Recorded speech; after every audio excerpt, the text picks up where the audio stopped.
Lieutenant Governor candidates. I have several questions that I will pose to them. In the first group, we'll have the same question that each one of you can answer. And after we do several of those, we will have individual questions for each of you. They may or may not relate to the office that you are seeking, but hopefully they will help us understand your philosophies a little bit better. Is everybody ready? We got the official timer here beside me, and in your responses you will have a minute and a half. No more. 1 minute and a half. 1.5 minutes. So it's got to be quick. We want to move through this, and we don't want long diatribes. So, are we ready? Okay, all the wag heads are wagging in the right direction. Okay, number one. Do you think Idaho should control all the lands within its borders, and why?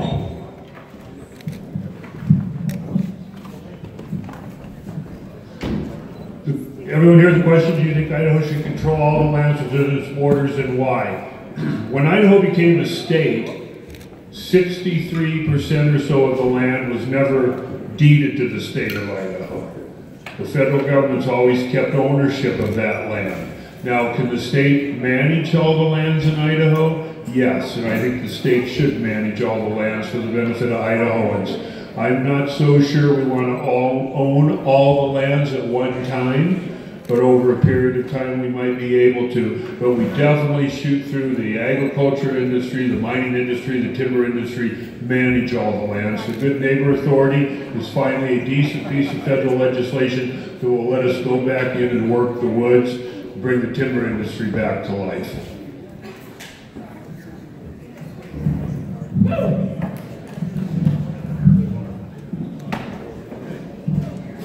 We can't afford to take over all the lands. We had a study group for 2 years to see if we could actually afford to own the lands that the federal government has, and we don't have the money. One fire season would bankrupt our state. Now, one of the things that the Good Neighbor Act has allowed us to do, and just recently we've partnered with the feds, with the Forest Service, to harvest 306 acres, I believe, in northern Idaho, which is not very much considering, you know, 2.2 million belong to the feds. We've got to do more. We've got to do more. We've got to manage more timber, and we've got to be able to harvest more timber and reduce biomass that we've got in the woods. Until we do that, turning over management to the state, we can't do it without having criteria of the conditions of those lands, what they will be, before we take ownership of managing those lands. Right now, like I said, one fire season, we're done. And so we've got to get the feds to manage the biomass on those lands, and then if they want us to take over the management, sure, we can do that, and we can handle that. All of our state lands we manage very, very well.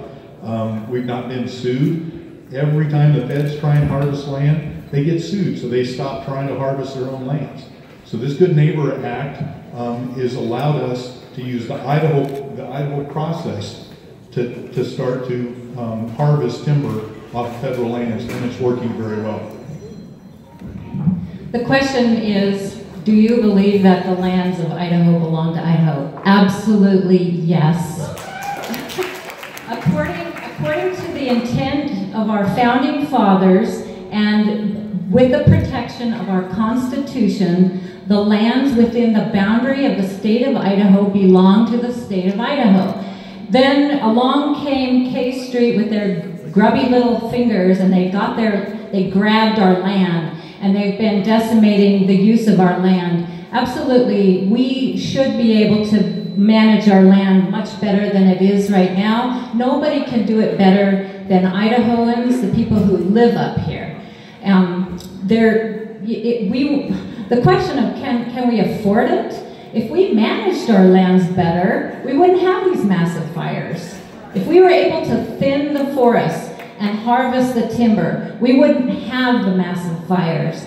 We can do a better job, and we can do a better job, and working with the Trump administration, who has proven willingness to work with the states, As one of the Trump delegates on behalf of the state of Idaho, I would be so honored to work with our next governor and our President Trump to reclaim our lands, make them prosperous, return prosperity to you and your families and your businesses. We have a great opportunity in 2018 to make some change and reclaim our sovereignty. Today is the time to do it.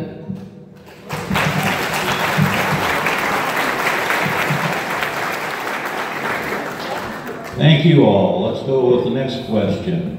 Federal judges can be removed from the bench for bad behavior. Briefly describe what you would consider as bad behavior. Okay, I think bad behavior on a judge would be a judge who is an activist doing activist legislation and going against our Constitution. That's what I believe bad behavior would be, and what would warrant us being able to remove them from that position.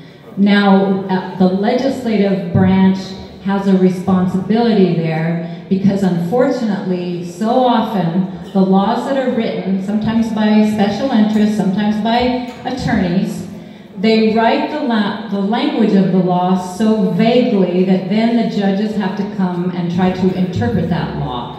So the legislative branch of government has an equal responsibility to clearly define the intent of the law, and then the judge's responsibility is simply to enforce the law and not interpret the law.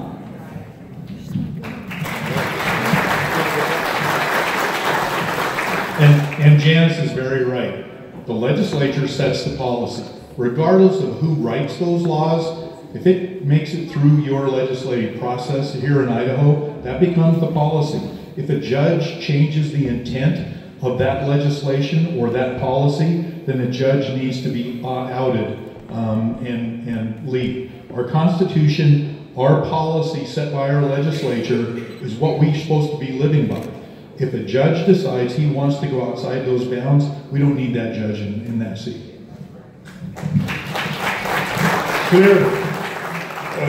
Clearly written legislation takes care of that issue, and I remember one of the gubernatorial candidates that are here tonight I worked with years ago into writing clearing enough of legislation. When it's poorly written legislation, judges will misinterpret it, interpret it the wrong way, and create many problems. It needs to be well-written, concise law, and the judges only have one way to interpret it then, and that's the right way, the way it was written originally, and any judge should be removed. Thank you all. Next question. Should a person of faith be forced to use their skills to create something that violates their principles of faith? No.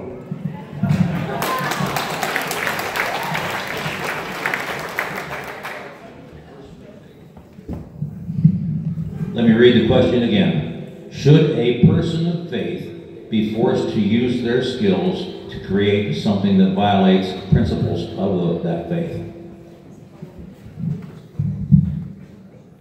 Absolutely not. I spent 24 years, I spent 20 years in the Navy defending the Constitution and the rights of all of the people, and part of those are is your right to choose your faith and what you believe in. I don't care what the judges say.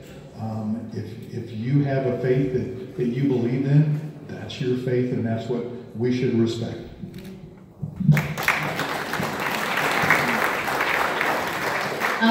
No, the answer is no. And going back again to the founding of our country, our founding fathers came to America to escape that condemnation from Great Britain. And the purpose of their freedom was to come here so that they could worship freely, and it wasn't so that they wouldn't be able to worship and pray and do those things that we like to do that are being stripped away from us. The purpose is that the government does not interfere into our personal lives. That's how our country was founded. That's what America is, and that we need to keep it that way.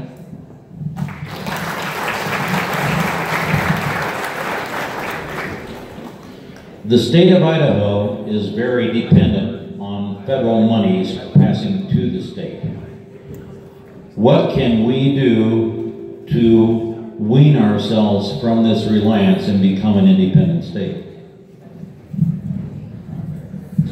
The first thing we could do is start talking about the $280 million that the State Department of Education takes from the U.S. federal government to help run education.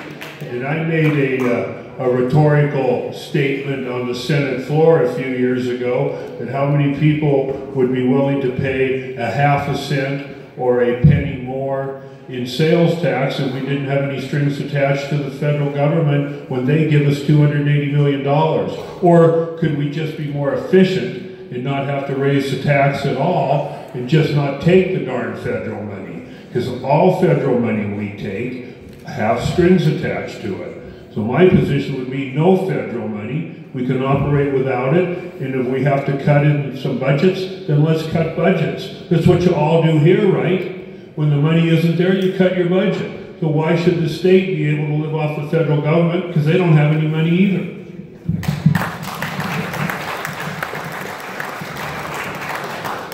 Every one of us in this room pays federal tax. And all of us want that money back. We deserve it back. But we don't deserve it back with all the strings that are attached to it. That's a huge problem. Half of our funding for roads, out of $500 million, half of that comes back from the federal government.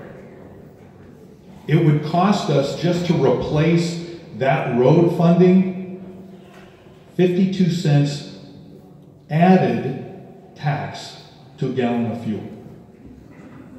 That's not acceptable.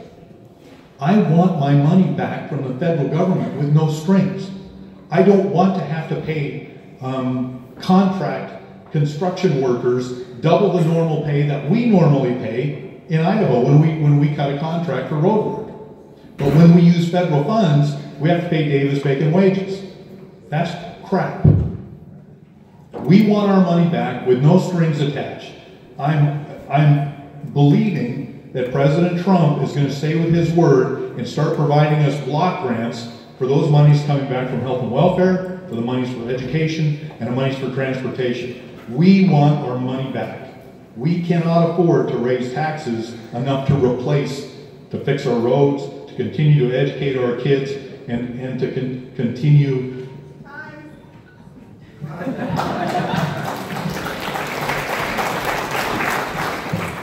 35% of our state budget now is comprised of federal dollars.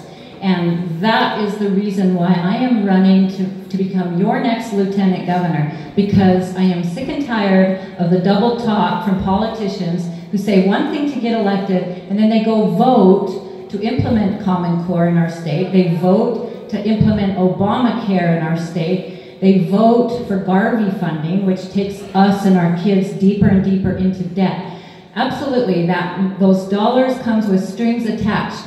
And we need to push. The question is, what do we do? Well, the first thing that we do is we quit expanding the programs. That's the first thing that we do. And there's a bill under consideration in the legislature now, which continues to expand the Medicaid program. We need to stop there. We need to push back against the federal government. We need to make our state more competitive, lower our tax rates, close the skills gap, give our kids training, so that we can start building our economy back and bring our state from being the 49th lowest in the nation for per capita personal income. That is what is going to bring us into prosperity. And we could say, bye-bye, feds, we don't want, you can take your money, we're going to do it the Idaho way, we don't want to do it the federal way.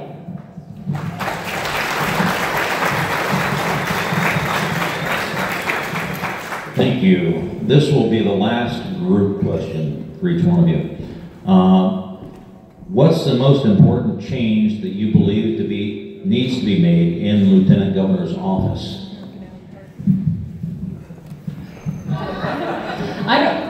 The job of the Lieutenant Governor is limited by our Constitution. 1 foot in the legislative branch of government, presiding over the Senate, 1 foot in the executive branch, working with our governor. I don't necessarily believe those roles need to change. I recognize it's a limited role, but I can guarantee you, if you give me the opportunity to become your next Lieutenant Governor, I'm going to work hard. I'm going to work hard for you, the same that I did working 10 years in the legislature, the same way that I do in the private sector, creating jobs. The only candidate who actually creates, maintains, and builds Idaho businesses and Idaho jobs for multiple families. And that comes from hard work. And I promise to you that I will work just as hard for all of you, working with my friends in the legislature and with the next governor of our state to bring good policy to our state, good things that work for the people of Idaho and not for the special interest that's running the swamp in Boise.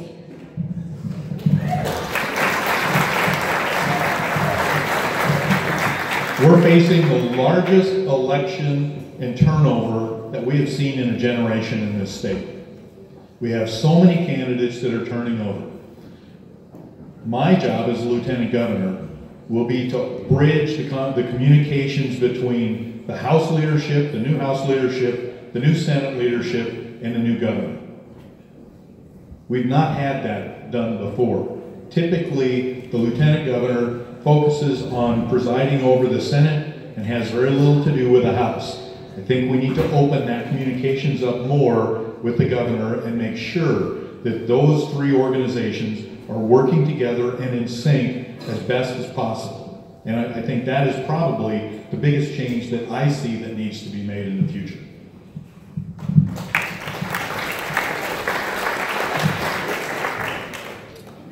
The Lieutenant Governor, has been said by one of the opponents, has got two responsibilities. You preside over the Senate when the legislature's in session, and you serve as the governor when the governor's out of state or out of the country. But you know what always happens? The governor comes back. And so I have my own platform. And I think what's left on your tables, I hope you've had a chance to see this, I think Representative Giddings had passed these out. Where we run on our record. And for 14 years, I have been the most conservative legislator down there in the Idaho legislature. I'm proud of that. I have a record that speaks for itself. My opponents, 2 are here tonight, 2 are not here tonight, and apparently there's been another one that filed late this afternoon. Nobody has the record. We can say anything you want to hear. We're pro-life, we're pro-choice, we're pro-gun, we're this, we're that. But look at the record, my consecutive, effective, conservative record. I'm proud of that. Please pick up this sheet of paper and thank you, Representative Giddings, for passing it out. It shows you who the most effective conservative legislator in the state of Idaho is, Bob Nodini.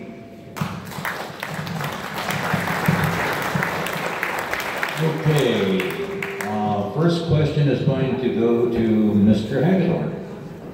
What do you believe is the single most important thing Idaho should do to improve education in the state?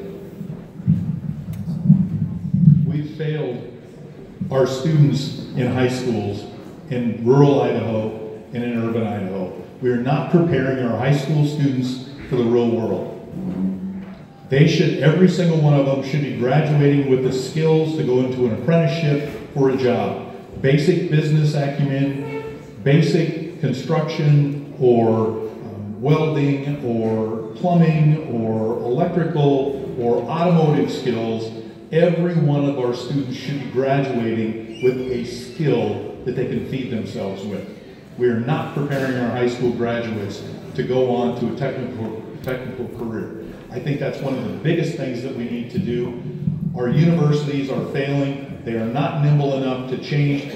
We're putting out more and more history majors. Why does the world need more history majors? We need technical people to go out and work in the workplace and preparing them for the workplace. Our universities are slow and too nimble to be able to do that. So I think that's one of the biggest changes that we need to do in our education system. And I'm afraid the organization that's set up to do that, the State Board of Education and the Superintendent of Schools, are not working as they should. We need a better active organization to make that work. Thank you. Ms. McGeachin, what does the title Republican mean to you? Republican is a person who holds the virtues of our party platform and follows them. When I ran for the legislature and I served for 10 years, some people back home said, I don't know what kind of a Republican she's going to be, because I hadn't voted before. But I went to Boise and I voted the party platform. I was in the longest legislative session in history under the Kempthorne administration, where they sought to raise taxes right after the long, deep recession. And I voted no, because it was not the thing to do during a tough economic time. And I got re-elected for 5 years, 5 terms afterwards, because I followed the party platform. So, and I've taken the pledge, I support the platform in full, and I will continue to represent the Republican principles. And that will be my guiding light. It's the principle of the party and the principle of our Constitution in every single decision and action that I make.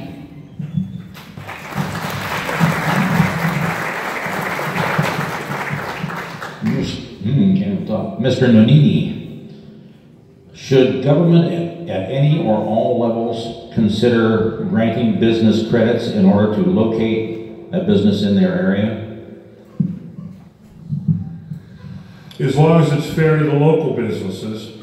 And there was an issue done in Idaho a couple years ago that wasn't fair to a local business. That local business is in Boise, and there was a lawsuit that they filed against the state of Idaho because they recruited a out-of-state business with a $6 or $7 million tax advantage over a period of 15 years. And the case was appealed to the Idaho Supreme Court, and they said that George, and some of you might know George Gerson, an employer's resource in Boise. In fact, George is supporting my campaign. George had sued the state of Idaho, and the Supreme Court says, yes, he does have standing. And that piece of legislation, or that lawsuit, was remanded back to the district court. You can't penalize local businesses for out-of-state businesses. It's got to be a level, fair playing field for all. Thank you. Mr. Hagedorn, what does the term conservative mean to you? Conservative to me means spending what you need to spend, making sure that we're not spending on things that we don't necessarily have a requirement for. I grew up just between Viola and Potlatch, and we grew up in a very conservative manner. We didn't have a lot. We hunted and fished for our food typically. I worked in the farm fields. We didn't throw anything away. We lived a very conservative lifestyle, and we still do that. And to me, government needs to be only what it needs to be. We don't need to have government that is outside the bounds of the needs of the people. And when that's created, and the federal government has forced us in some ways to do some of those things, that's a problem, and it's very frustrating to be able to have to fund some of those things, have to support some of those things. But we have programs in Idaho that, until we can get some changes at the federal level, all we can do is eat around the edges to try and trim those down. To me, that's being conservative. Continue to eat around those edges until we can get the feds to turn things around and start thinking of the people instead of themselves.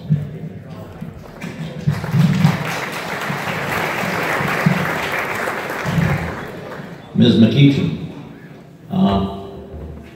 what is the single most important factor in the recent school shooting in Florida? I think that is such a difficult, tough situation that we're going through, but I believe that there are so many indicators of what went wrong with this individual. Yes, he had mental illness, but he also had discipline problems. And why does our system continue to fail us on every level? The local police department, the sheriff's office, the schools, the State Department, the federal FBI, they all failed us because they did not, and even the parents, the role of the family.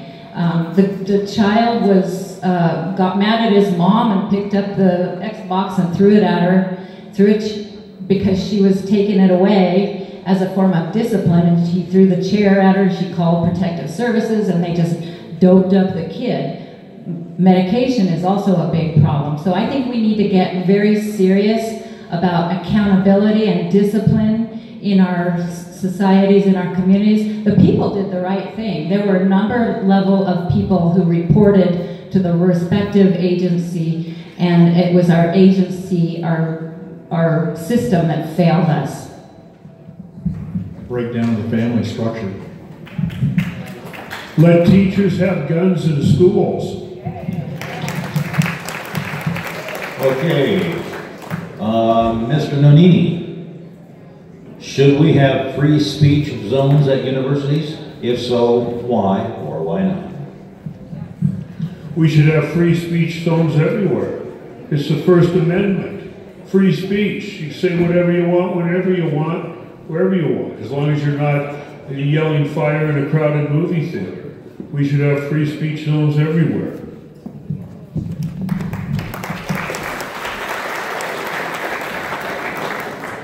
I have one final question that I will ask you each to respond to.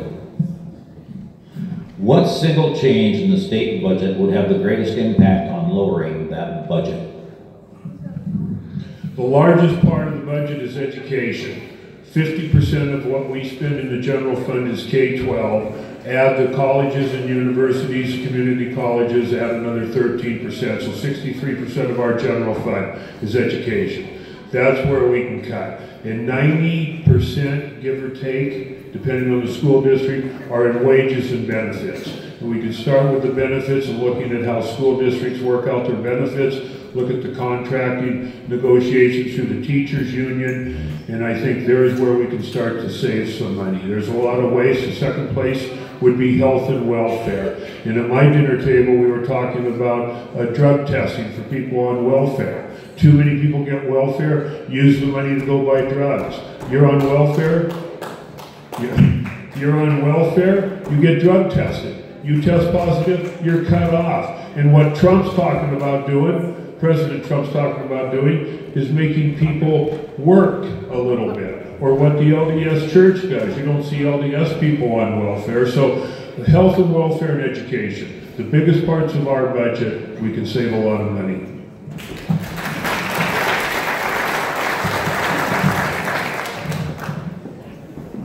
We see our schools closed at least 3 months out of every year. Cold iron. Why is that?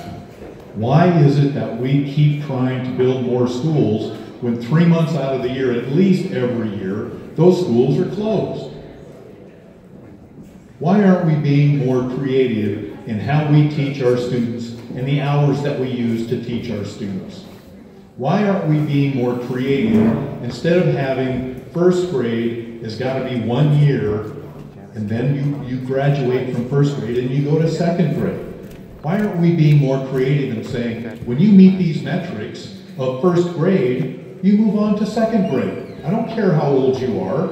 It's not about butt time in the seat. It's about meeting some metrics of these kids regardless of what their age is. We're afraid to be more creative. We're accepting too much of, well, we've always done it that way. We've got to think more outside the box. And I think if we do that for both education and in health and welfare, we can save a lot of money outside of what the feds require us to do. We can do that. And we've had bills before the legislature to do that. But people are afraid to be creative.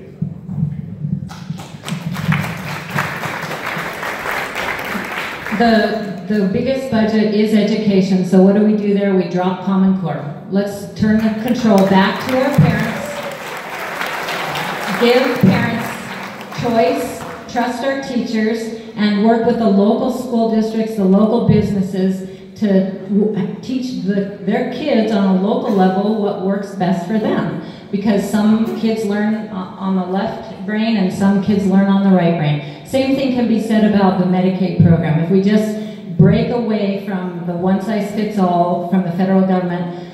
But I'm going to talk about a little different twist here. Instead of talking about cutting budgets, what can we do to increase our economic prosperity in our state? Because that's the conversation that we should be having. Why are we 49th worst in the state per capita? That's a measure of wealth and productivity of our state. Why aren't we doing more to support our local businesses with tax policy that is fair and applies the same to all, not special interest legislation that favors the politically connected? The legislation referenced earlier was written so that the Department of the Director of Commerce could pick and choose who got that tax benefit. That's wrong. We need to support all of our businesses, big and small, all the same. We need to free up our resources on our land. If we could just harvest a portion of the timber on our lands, then the rural school districts in Idaho County, in Custer County, would all be properly funded.